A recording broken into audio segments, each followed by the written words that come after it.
आज होता माझा साखरपुडा आणि त्यासाठीच मी आज लवकर उठली होती. खूप जास्त उशिरा झोपून लवकर उठली होती. खूप जास्त एक्साइटमेंट होती आणि छान अशी हातावर मेहंदी काढली होती, पण हातावर कमी आणि चेहऱ्यावर जास्त रंगली होती. तर त्यानंतर मी इकडे माझ्या वडिलांच्या फोटोच्या पाया पडून घेतलं. आज त्यांचीसुद्धा पूजा मांडली होती. तशी मी दररोजच पूजा करते, पण आज वडिलांचा पण फोटो ठेवून त्यांची पण पूजा केलेली. इकडे देवघरातल्या देवांची पण पूजा वगैरे करून घेतली.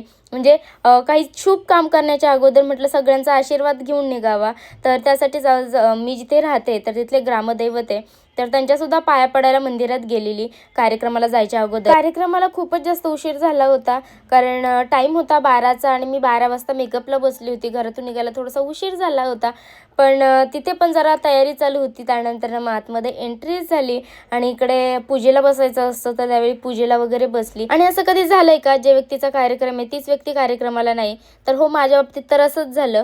मला खूप जास्त उशीर झाला होता, म्हणून मग मी मेकअप रूममध्येच होते आणि तिकडे मेकअप चालू होता. आणि त्या वेळामध्ये इकडे आमच्या मामांनी सुपारी फोडून घेतली आणि तो कार्यक्रम बघायला मी नव्हती. सो मला माहीतच नाही की कशी सुपारी फोडतात, आणि मी कुणाला पण बाहेर थांबवून ठेवलं होतं, तर त्याच्यामुळे त्यांनी पण बघितलं नाही. आणि इकडे मग सगळ्या बायकांनी मला हळदी कुंकू लावून घेतलं. आणि ह्या आहेत आमच्या कार्यक्रमाच्या अंगठ्या. म्हणजे इन्फिनिटीमध्ये मी तर नव्हते गेली चॉईस करायला, दीदी गेली होती, पण अशा छान अशा अंगठ्या घेऊन आलेली. आणि फायनली आमची एंगेजमेंट झाली आणि आम्ही दोघं पण खूप जास्त हॅप्पी होतो, कारण 10 वर्षाच्या प्रवासानंतर फायनली आज आमची एंगेजमेंट झाली आहे. कारण यावर्षी नाही, पुढच्या वर्षी, ह्या नाही, पुढच्या वर्षी, असं करता करता आज आमची एंगेजमेंट झाली, म्हणून खूप जास्त हॅप्पी होतं. आणि इकडे माझ्या मावशीने, माझ्या नाही सॉरी कुणालच्या मावशीने माझ्यासाठी छान अशा पायातले पैंजण केले होत्या आणि ती मावशीची मुलगी वेअर करत होते. मला अंगठी तर माझ्या चॉईसने केली होती, म्हणून तर मी हॅप्पी होतेच, पण आता पैंजण ह्यांच्या मनाने करणार आहे म्हणून मला तर भीती वाटत होती. पण इतक्या सुंदर पैंजण आणले होते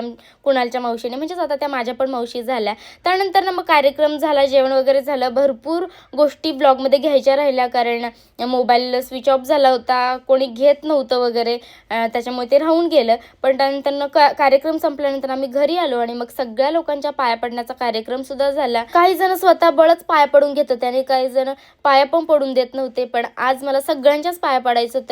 आणि आज 10 वर्षांनंतर मी कुणालच्या सुद्धा पाया पडली. तसे तर आता माझ्या घरातले सगळेच गेले होते आणि इकडे आम्ही, म्हणजे हे सगळे लोक माझ्या सासरवाडीचे आहेत. फक्त एकट्या मामी आमच्या बाजूने होत्या आणि दीदी होत्या, बाकी हे सगळे माझ्या सासरवाडीचे लोक आहेत. आणि इकडे खूप जास्त मस्ती चालली होती, कारण मी सगळ्यांकडनं पैसे मागत होते. तर त्यांच्याच एका आईने सांगितलं होतं, तो आशीर्वाद असतो, पाया पडल्यानंतर पैसे घ्यायचे असतात. मग काय सांगितलंच होतं आणि चान्स होताच, तर सोडायचा कशाला? मग जबरदस्ती मागत होते आणि मग मला ते भेटले सुद्धा. तर त्यानंतर परत एकदा मला सगळ्यांना नमस्कार करायला सांगितला. तर असा होता माझा साखरपुड्याचा ब्लॉग.